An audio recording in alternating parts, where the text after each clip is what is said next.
Olá pessoal, tudo bem? Então, semana 8. Força elástica. A força elástica é a força que atua em corpos que sofrem deformação e que geralmente voltam como eram originalmente. Então, por exemplo, aqui a gente tem o exemplo de a bola acertando aqui o rosto desses dois jogadores, né?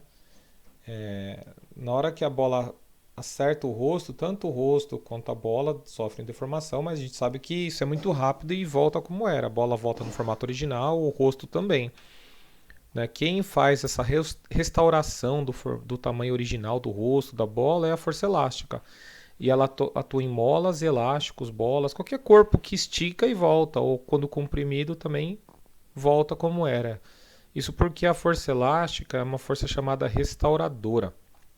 Ela é sempre contrária à deformação, esse FE que é a força elástica. Tá? Então aqui a gente tem, por exemplo, uma mola que não está deformada, está no tamanho original dela. Ela foi apertada, comprimida, observe que aparece uma força contrária a essa deformação, é a força elástica. Tá? A gente chama de X de deformação. Nesse outro exemplo aqui, a mola está sendo esticada. Então a força elástica ela vai estar atuando contra essa deformação. Né? Então a força elástica ela é restauradora, ela é sempre contrária à deformação. Se eu quiser saber, eu precisar o valor dessa força elástica, a intensidade, eu utilizo a lei de Hooke, tá? E é até engraçado, parece, mas não tem nada a ver com um personagem, é do Robert Hooke, que aí foi um cientista. Né? É uma equação, essa lei. Diz que força elástica é igual K vezes X, no qual esse K é a constante elástica da mola. Isso daqui geralmente é dado nos enunciados, né? Ou em tabelas.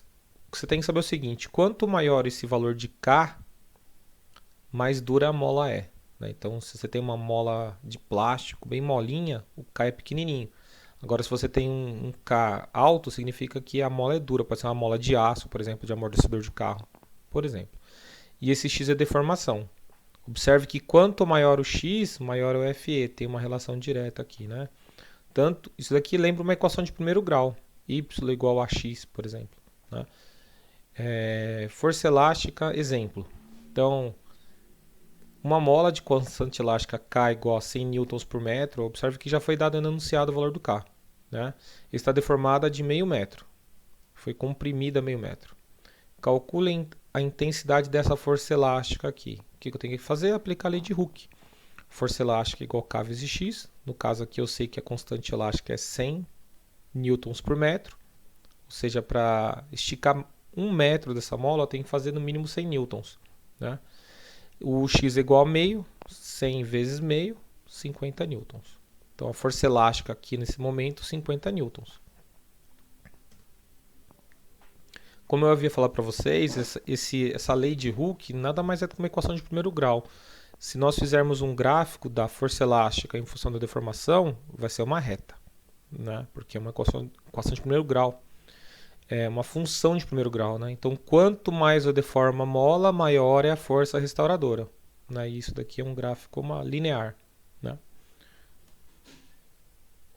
Uma grandeza nova, quantidade de movimento ou momento linear. Tá? Isso aqui é uma grandeza importante e aos pouquinhos a gente vai estudando com calma e aprendendo sobre ela. Tá? Mas é uma grandeza nova. O que é a quantidade de movimento ou momento linear? É muito simples. A quantidade de movimento, Q, é uma grandeza vetorial, e a gente obtém essa grandeza da multiplicação da massa do corpo com a sua velocidade. Né? Então, Q, que é a quantidade de movimento, é massa vezes velocidade. Vou até ler aqui. Considere um corpo de massa m e velocidade v. Poderia ser um carro. Então, o carro ele tem uma massa, né, em quilogramas e a velocidade dele. Essa velocidade, obviamente, depende do referencial. Chamamos de quantidade de movimento, Q, desse corpo, a grandeza vetorial dada pelo produto ou multiplicação entre a massa e a velocidade, ou seja, Q igual a m vezes v. Muito importante, essa grandeza é vetorial. Tá? Olha o exemplo aqui. Calcule a quantidade de movimento de um carro de massa de 800 kg com uma velocidade de 72 km por hora. Então eu vou aplicar a formulinha. Q igual a m vezes z. Quantidade de movimento é igual a massa vezes velocidade. troquei a massa aqui por 800, porque é a massa dada no enunciado, e a velocidade aqui por 20. Por que 20? Porque a gente tem que transformar para o Sistema Internacional de Unidades.